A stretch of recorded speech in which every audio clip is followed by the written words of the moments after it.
Dear Father Simon and the Confessional Courier, my story takes place over 30 years ago when I left the home counties to attend university in the glamorous city of Hull. Apart from the culture shock, my friends joked that maps simply indicated that the lands above Birmingham, there be dragons.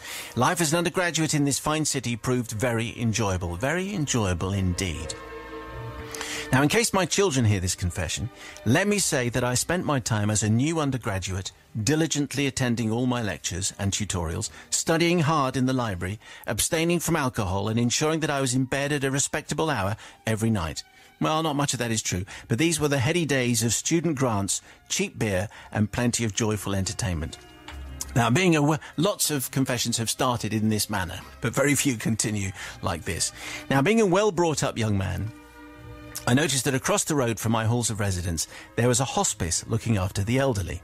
Feeling a little ashamed of my several weeks of bacchanalian debauchery, first time that phrase has ever made it into a confession, Really? by the way, yes. Wow. I went over and offered my voluntary services to help in any way that I could, that any way would be of use to the nurses there. Appreciative of the offer, I subsequently found myself every Tuesday evening pushing a tea trolley around the common room and serving tea to the folks there.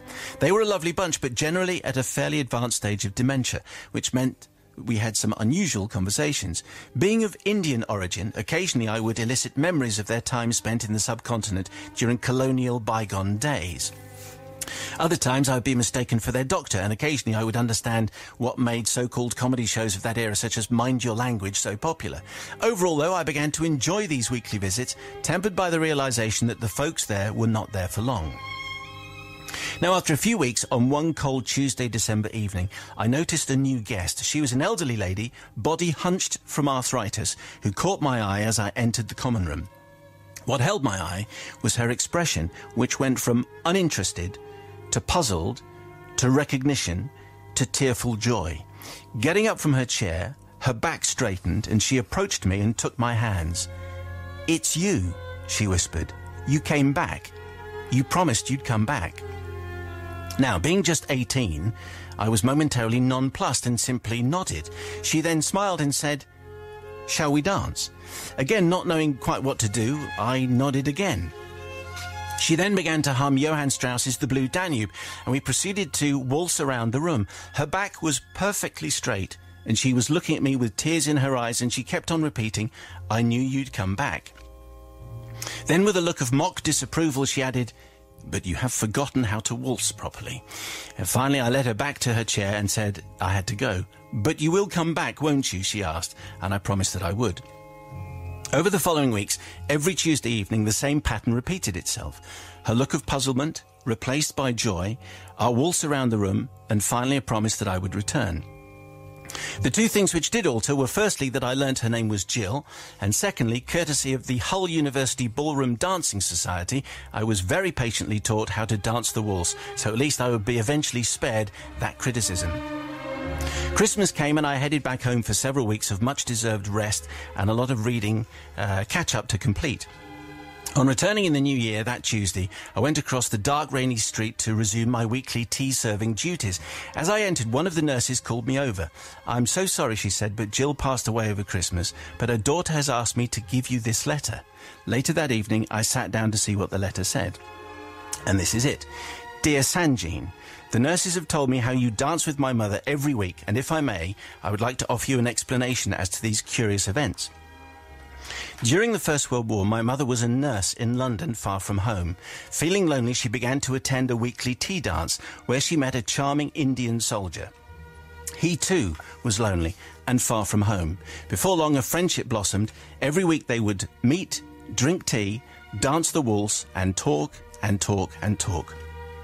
Before long, they began to fall in love, but before this love could take any substantive form, the soldier was posted overseas to a front line somewhere.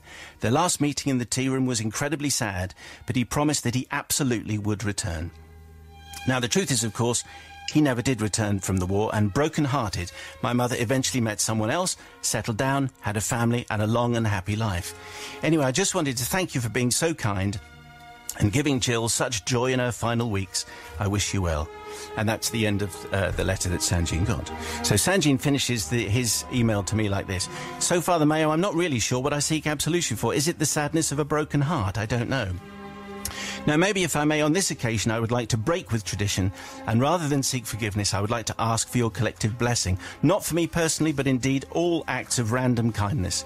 For as Iris Murdoch wrote in The Bell, our actions are like ships which we may watch set out to sea and not know when or with what cargo they will return to port, in memory of Jill and her waltzing partner. And that's from Sanjean. And I think you'll agree that's a pretty extraordinary story. And Sanjean wanted it read as a confession. We've spoken to Sanjean. We're going to have him on the show tomorrow because it sounded like a whole movie there in just one brief-ish confession. So I guess you can just say whatever you like at this point. Michael Morpurga, we asked you to come in because your book is full of stories like this. What do you think of that? Well, my first reaction is I don't know why I bother to write fiction, because that was just such an extraordinary story, you couldn't have invented it. I have written several stories which are about memories, fading memories. I wrote one called The Best Christmas Present in the World, which is about a lady with dementia thinking that someone was someone else, but it wasn't nearly as powerful as that. What's wonderful about this, it has the power of truth. That's what's extraordinary about it. And it was beautifully told, too. That's what I thought.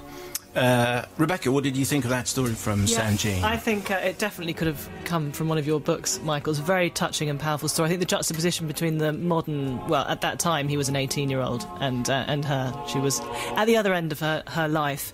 And the fact that it had a physical effect on her back straightening up and everything. Quite extraordinary. Yeah. Very sweet as well that he went to learn to dance and learn to do the waltz in order to be able to dance with her properly. So, yeah, definitely gets my blessing for many reasons. But, yeah, wonderful story. Sanjean sounds like one heck of a guy, Matt. He does. Wow, that's had a profound impact on me, I think. Yeah. No, I'm really lost for words. If we were going to be forgiving, I'm not sure I'd be forgiving him for the impact it's had on me. It's absolutely wow.